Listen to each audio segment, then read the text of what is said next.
eens of so by mekaar kan wees, Here. Dankie ek die seën oor ons as Here, voorsien vir ons, maak ons hart aanvanklik vir die woord, Here, ons sal aanvaar, en dat ons dit sal leef, Here, ons dit nie net sal hoor nie, ons dit sal uitleef, maar as Here sê die dienstwerk, en sê die dan die elkeen van ons, en wees saam met die predikant op die Sondag.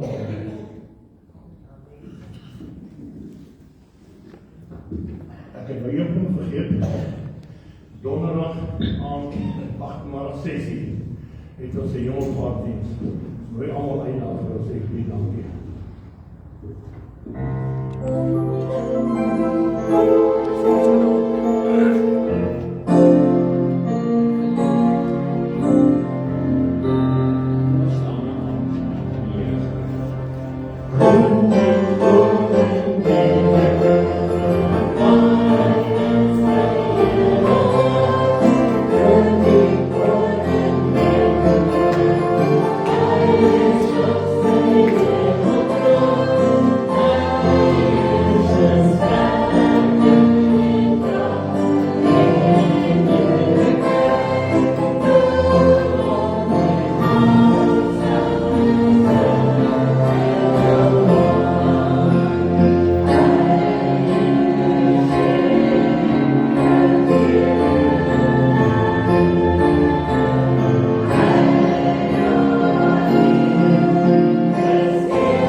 Ek gaan vra dat die voorsangers en musikante dit vir ons nog 'n keer sing, maar ek wil net iets sê voor ons gaan dit vir ons sing. Die woorde van hierdie koortjie beteken nie dat ek die Here daar bo in die hemel op die hoogste plek plaas nie. Want ons gaan dit nie doen nie. Hierdie koortjie sê, in my lewe plaas ek U in die hoogste plek. Ek gee aan U die hoogste plek in my lewe. En terwyl ons die keer deur sit, ek vra jy net vanoggend, net daar staan vir die Here, vra Here, deur die Heilige Gees, laat ek net verstaan, het U die hoogste plek in my lewe, of nie. En asseblief wy jouself dan net aan die Here toe, voordat ons verder gaan met die diens.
Vader, Seun en Heilige Gees, ons staan vanoggend voor U en ons erken dat U en U alleen God is.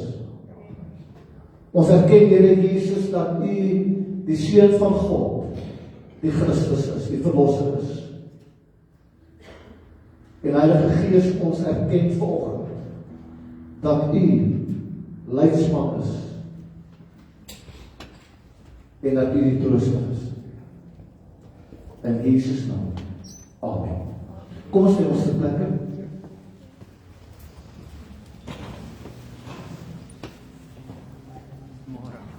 Wie kan volgende vraag myself net voorstel? Terwille van die wat verdeeld belangrik is. Ek was 'n pastoor gewees, volgens. Ek is nou werkloos, as gevolg van ouderdom. Ek is op pensioen, ek is voor op pensioen gegaan, het was 'n dokter Pieter Oldenwaag en nou is dit net Pieter. So as jy vir my wil praat, ek is net Pieter, as jy gaan sê dokter, dan gaan ek jou nie hoor nie, want dit is daar agter gelos. Ek wil vanoggend graag iets met julle deel, rondom hoe ons goed sien. Wie van julle ken die storie? Toe ek jong klein was, ek was so 5-6 jaar oud, toe dit die ronde gedoen, as jy 'n ambulans sien, wie weet wat doen jy? Die trek 'n wenkbrauw uit jou oog al hier, die trek een van die jare uit, want dan sal jy nooit in 'n ambulans ry. Kyk, en ek het hulle uitgetrek as 'n ambulans en ek het uiteindelik in 'n ambulans gery. Dit het niks gehelp nie. Ons het al die snaakse idees rond. As jy loop saam met iemand, en iemand loop tussen julle twee deur, of daar's 'n paaltjie en die paaltjie loop tussen julle twee, julle loop om die paaltjie, dan moet jy sê botter en brood. Ek hoor baie ja's, want dan gaan jy beklei as jy nie botter en brood sê. Dit reg. Weet iets anders wat ek nog nie gedoen het. Ons rig ons lewe baie keer in, volgens wat ons dink. Ek weet, waar op aarde gaan jy nooit in 'n ambulans ry nie, net omdat jy jou ooghare uittrek. En wat het botter en brood met beklei te maak? Niks. Dis so ver verwyder soos die Noordpool en die Suidpool van mekaar verwyder is. En wanneer ons in ons verhouding met die Here kom, het ons ook baie keer idees. En ons rig ons lewenswandel met die Here in volgens hierdie idees wat ons het. Hierdie konsepte wat ons het. Een van die goed waar ons ek gaan nou op die Bybel uitkom. Ek sê van daai persone wat preek nooit op die Bybel uitkom. Ons net eers daar kan kom. Een van die konsepte wat ons het. Nou moet jy nou nie geestelik wees, maar nie wees net eerlik. Wie van julle het al gevoel as jy bid dan bid jy jou gebed van net tot boot in die plafon? Ja. Dis erg, né? Ek wil jy sit jy alles in. En jy bid met mening en met erns en met krag en jy bid met salwing en jy bid met alles wat jy kan. En dan gaan my gebedjie net so hoog. En wat is die probleem dat die gebed net so hoog gaan is? Die probleem is God hoor nie daai gebed nie, daai gebed gaan nooit beantwoord word.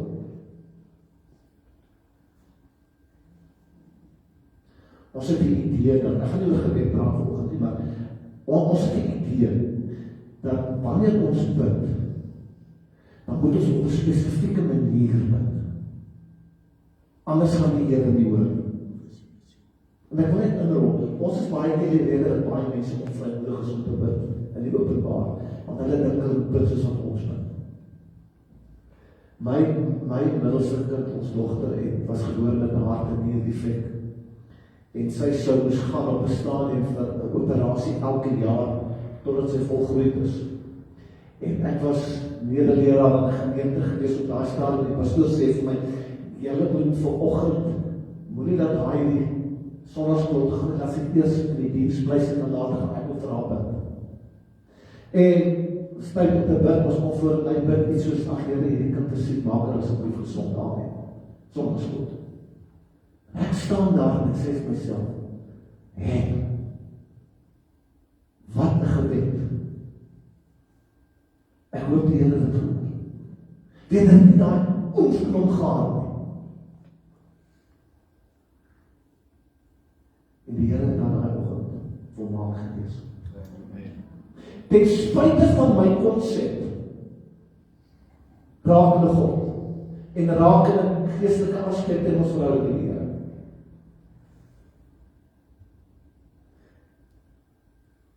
Ek wil volgende met jou praat oor hoe ons siening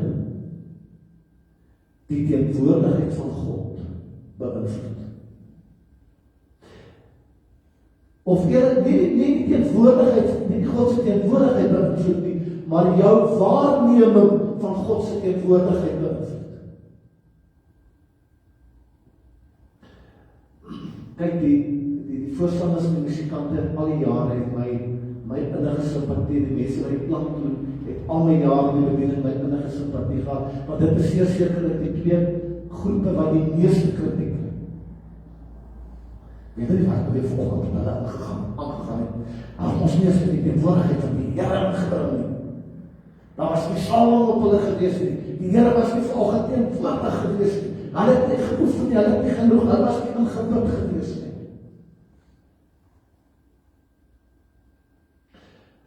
Ons het hierdie kennis, ons het hierdie pogings wat ons moet aanwend om in die teenwoordigheid van die Here te kom. En ons sal net sien wat ek daarmee bedoel. Ons het hierdie konsepte, ons het hierdie idees. As ek in God se teenwoordigheid wil inkom, dan moet ek A of B of C doen. En dit gaan maak dat ek dan in die teenwoordigheid van die Here kan ingaan.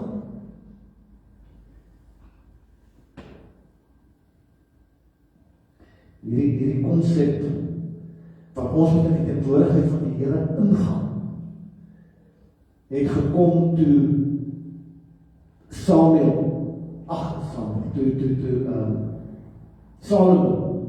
die tempel gebou het. Onthou Dawid gesê hy wil 'n tempel bou vir die Here, hy wil 'n huis vir die Here bou, en die Here gesê nee, jy het te veel bloed op jou hande, jou seun gaan dit doen, en toe het Salomo 'n tempel vir die Here gebou, 'n huis vir die Here gebou. En dan lees ons in Psalm 143, wat die vers is dan, 1 Konings 8 vers 13, hoor wat sê, Salomo sê, verseker het ek vir u 'n woonhuis gebou, 'n vaste plek vir u om ewig in te woon. Salomo het die tempel in Jerusalem gebou, magtig groot plek gewees, en die tempel was in 3 dele gedeel, die gebou self. Dit was die voorhof gewees, daar het die mense by mekaar gekom, dit was die heilige gewees, daar het hulle geoffer, en dan heel agter was daar 'n baie smal, baie hoë, klein kamertjie gewees, sonder vensters. En agter 'n baie dik geweefde gordyn was hierdie kamertjie gewees en die verbondsark het daar binne gestaan. En dit is waar God gewoon het. God was teenwoordig in die tempel, want hy het daar gebly. God was nie teenwoordig buite die tempel nie. Want hy was gevang in die 4 mure binne in Jerusalem. En dit is hoekom Jerusalem vir die Jode so belangrik was, want dit is waar God is. Dit is waar God is. En daar kom hierdie konsep vandaan van as ons God se teenwoordigheid wil, in sy teenwoordigheid wil wees, dan moet hy na die tempel toe gaan. En dis wat Psalms vandaan kom, soos Psalm 100 vers 4 wat sê, gaan sy poorte in met lof, sy voorhowe met lofgesang, loof hom, prys sy naam. En ons sit I will increase courts with thanksgiving in my heart. Ek kan nie meer in sy courts ingaan nie, want die courts bestaan nie meer. Skok julle dalk nou, maar dis die waarheid. Die tempel bestaan nie meer nie. Jy sien, hulle het met lofoffers gekom. Hulle het na die tempel toe gekom om God te kan aanbid. Hulle het na die tempel toe gekom om met God te kan praat. Want dit is waar God is. En ons moet kerk toe kom. Want dit is waar God is. Dit is die bietjie wat sê ons al is. Hier is die huis van die Here. God woon hier. As ons uitgaan, dan bly hy hier. En wanneer die voorstanders nou moet sing, dan moet hulle nou, waar God ook al in watter hoekie hy wegkry, moet hulle ons bevat na daai hoekie, so ons by God kan wees. Dis basies in die praktyk gesien wat ons glo. Die Jode het 'n geweldige probleem ondervind. Kan jy onthou dat die Babyloniërs het Israel ingeval, hulle het die tempel vernietig, hulle het Jerusalem vernietig, en hulle het duisende Jode in die Babyloniese ballingskap weggevoer na Babel toe, en daar het hulle vir hoe lank gebly. En die tempel is vernietig, daar het niks van die tempel oorgebly nie, en die Jode sit met 'n krisis. God is weg. Die kamertjie waar God gebly het, bestaan nie meer nie. God is weg. En dit het die hele Jodendom, die wat agtergebly het, en die wat op ballingskap weggevoer is, dat het hulle totale mense, die totale siening van God, was beïnvloed daardeur gewees. Ons het nie meer 'n plek om daartoe te gaan, waar ons in sy teenwoordigheid kan inkom nie. Daar is nie 'n plek waar ek my seer en my bekommernisse en my bemoeienisse na God toe kan bring nie, want God is nie meer teenwoordig nie. God is weg. God is weg. Jy sien, in die Ou Testament lees ons tekste waar soos Psalm 143 wat Dawid sê, verhoor my tog, Here. My gees besluk, ek is besig om in te gee. Verberg u aangesig nie vir my nie. Die Hebreëse einde, draai nie u aangesig vir my af weg nie. En in die Jode was daar hierdie konsep gewees dat wanneer God sy gesig van jou wegdraai, dan is God weg. Hy is daar, maar hy is nie daar nie. Hy is teenwoordig, maar hy is nie aktief teenwoordig nie. Here, draai nie u aangesig van my af weg nie. En wanneer ons bid en ons gebed slaan die plafon raak, dan voel dit vir ons asof God sy aangesig van ons wegdraai. Here, sien U my nog raak? Hoeveel mense het al dit gesê? Here, sien U my raak, Here, sien U my omstandighede. Here, het U die aangesig van my weggedraai. Dat U nie kan sien waartoe ek gaan nie. Dat U nie die pyn in die hart en die bemoeienis, die bekommernisse en die krisisse raak sien nie. Maar laat 'n verandering kom. Dat God teenwoordig is. Jesus Christus is God. Vader, Seun en Heilige Gees het in 'n permanente eenheid met mekaar gelewe. Hulle was een. Daar was geen skeiding tussen hulle gewees nie. Terwyl Jesus op aarde bedien het, was die Heilige Gees op hom gewees. Hy het konstant verhouding met die Vader gehad. Hulle was ook een gewees toe op aarde was. Jesus het permanent in die teenwoordigheid van God gewandel. Hy sê, hy maak opmerkings soos, niks wat ek sê ek nie voor ek dit by die Vader gehoor het nie. Ek doen niks wat die Vader nie vir my gewys het nie. Daar was hierdie eenheid gewees tussen God, die Vader, Jesus en die Heilige Gees. En toe kom daar 'n verskriklike dag.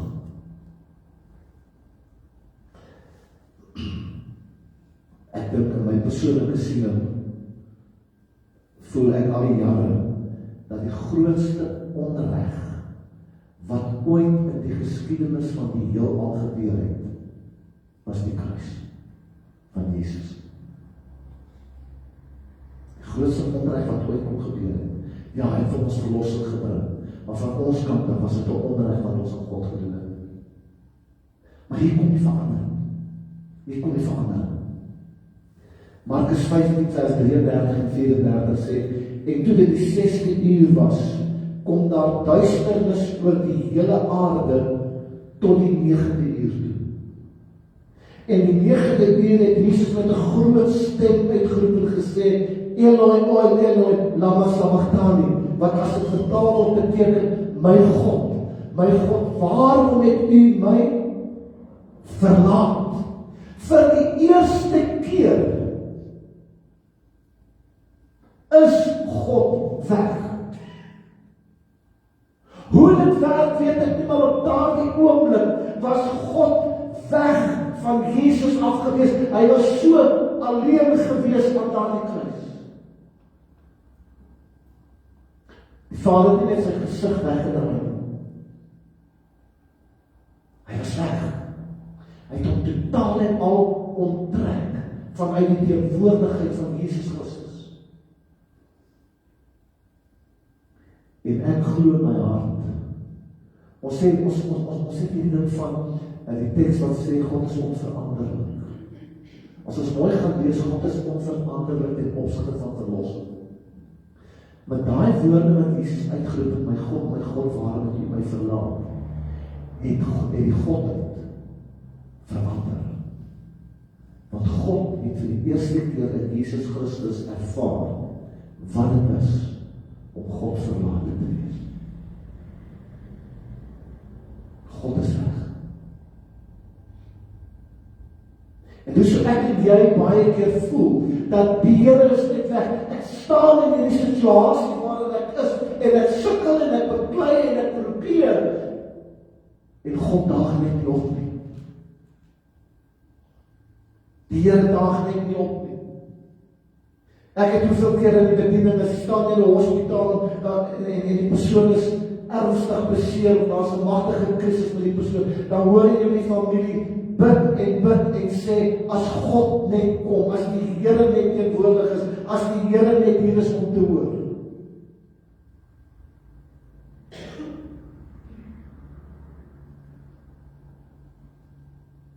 Dawid sê egter iets anders. In Psalm 39 vers 7 sê hy, waar sou ek heen gaan van die Gees? En waarheen vlug van u aangesig? Klim ek op na die hemel, u is daar. En maak ek die toner uit my bed, kyk, u is daar. Neem ek die vleuels van die dageraad, gaan ek by die uiteinde van die see woon. Ook daar sou u hand my lei, en u regterhand my vashou. David besef hier iets wat die Jode nie geglo het nie. David besef dat God is nie net daar in die tempel vasgevang nie, maar waar jy ook al gaan, is God.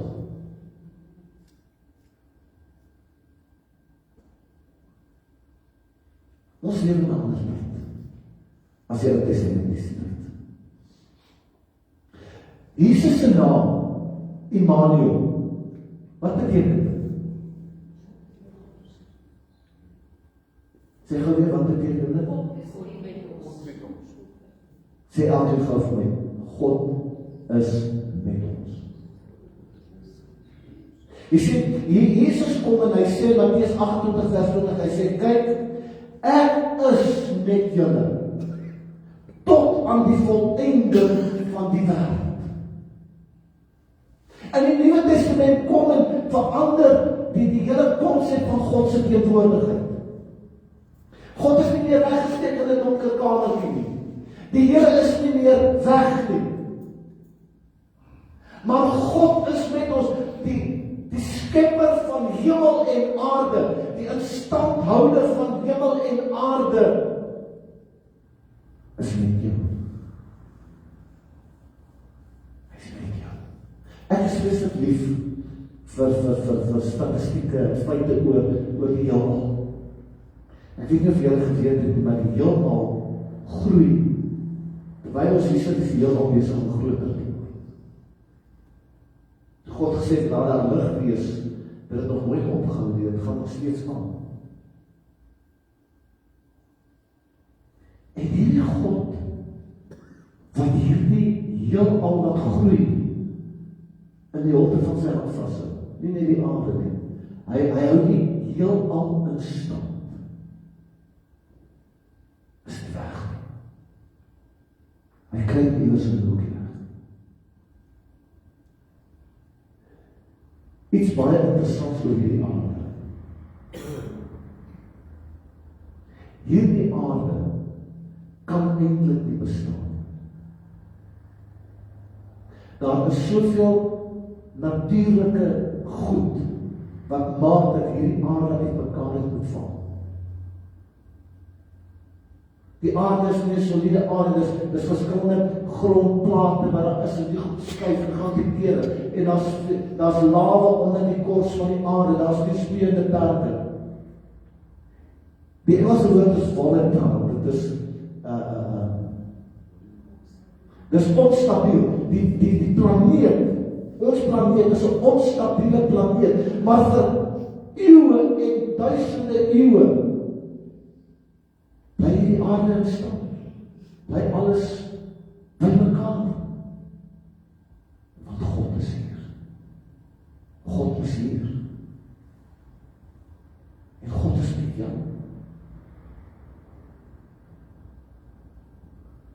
En dan is God nie net daar in die kamer en ek is hier in die kamer. Hoor mooi. Romeine 8 vers 10 en 11 sê, maar as Christus in julle is, dan is die liggaam dood vanweë die sonde, maar die gees is lewend vanweë die geregtigheid. En as die gees van hom wat Christus uit die dode opgewek het, in julle woon, dan sal hy wat Christus uit die dode opgewek het, ook julle sterflike liggame lewend maak deur sy gees wat in julle woon. God woon in elke ruimte wat daar is, en God woon ook in jou.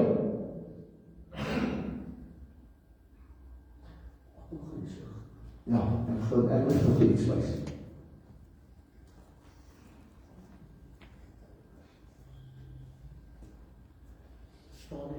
Staan nie dan.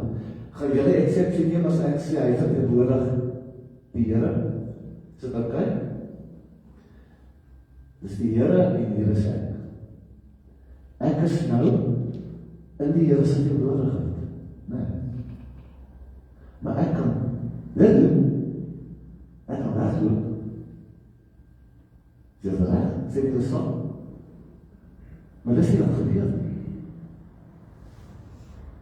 Hy is in my en ek is in hom. En nou as ek wegloop, wat doen hy?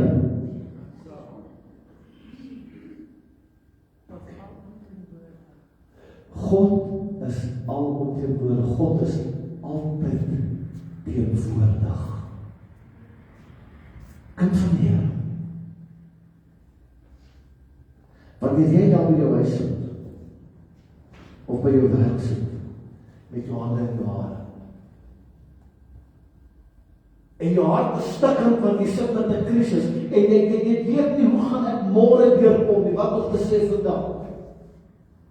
En jy kyk na jou situasie en jy sê, as die Here maar net kon help, as die Here maar net hier was, en jy bid en jou gebed staan net tot teen die plafon vas, en dit voel vir jou of jy alleen is. En dit voel vir jou God nie hoor en nie sien. En die altyd die goed doen wat ons doen, sodat God net teenwoordig kan word. Sodat ek net in sy teenwoordigheid kan instap. Dan sal die probleme opgelos wees. Ek wil hê, ons het die konsep van ek gaan in die teenwoordigheid van die Here. Dis nie waar nie. God het in ons teenwoordigheid gekom. Ons as mens wat veroorsaak het dat Jesus aan die kruis moes sterf vir ons.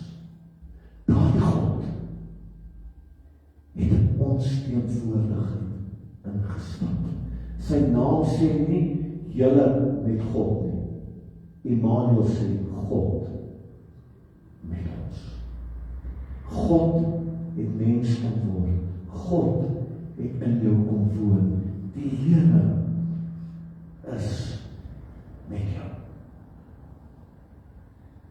So ek wil volgende vir jou vra. Wanneer jy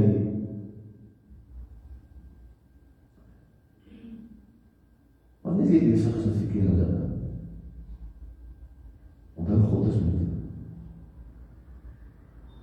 Wanneer jy krisis het, staan jy nie alleen. Die Here is met jou. En weet jy wat wonderlik is van daai gebed wat tot hierdie plafon vasloop? Hy het nie nodig om hoor te gaan as die plafon. Hy kan maar daar vasloop.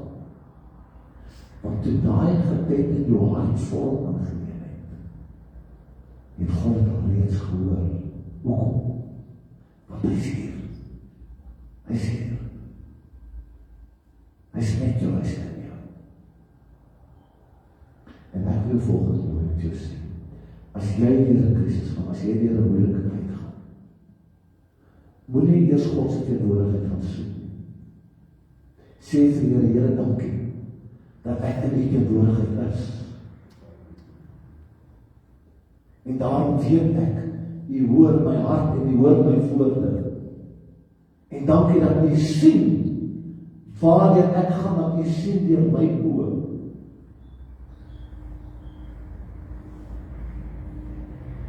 Jy het nie nodig om alleen te staan. Jy het nie nodig om te dink jy staan alleen nie. Ons het nodig om ons denke te verander en te weet en te sê, maar God is met my, want God is met my. Ek staan nie alleen nie, God is met my. God is met my, hy is hier. Hy is hier. Kom ons by ons lief.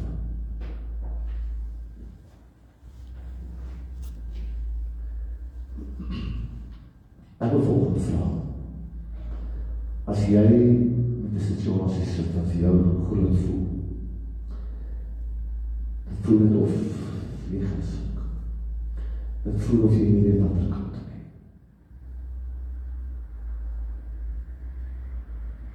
Ek wil volgende vir jou vraag, wat jy nie net opstaan, ek wil nie voor te blijf. Staan net op van jy sit, vraag mense die rondkijk. Staan net op, ek wil net vir jou gebed van jy af. Staan net op.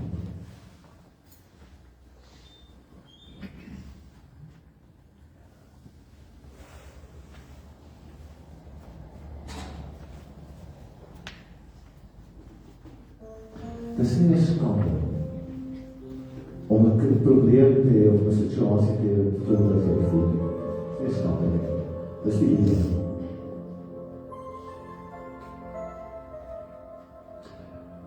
Kom ons bid saam. Vader, U sien net nie, maar U voel saam, U beleef saam met elke wat nou staan in die omstandighede. Vader, ons kom nou na U toe in Jesus naam. Ons vra Here dat U deur die Heilige Gees vanoggend 'n bewusmaking sal gee, 'n sekerheid sal gee, 'n vaste wete sal gee dat God is in my en ek het nie nodig om God te gaan soek nie. Die Here is klaar hier om my te help. En ek kan my hart uitstort voor die Here. Here, gee vir ons daardie bewustheid. En dan wil ons vra, Vader, in Jesus naam.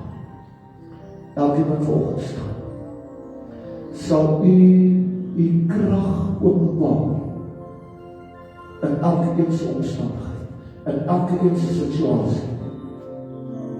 Dat hierdie situasie deur U verander word in oorwinning en in vrede in Jesus naam vra ons dit. Want U is ons God en ons dank U daarvoor. Amen. Ek wil net doen dat wanneer het klaar afgesluit is, word jy genooi vir tee na die tyd. Ek gaan vra die my vrou sal verskoon, ons moet Pretoria toe ry na die diens. Mag die dames 'n geseënde Moedersdag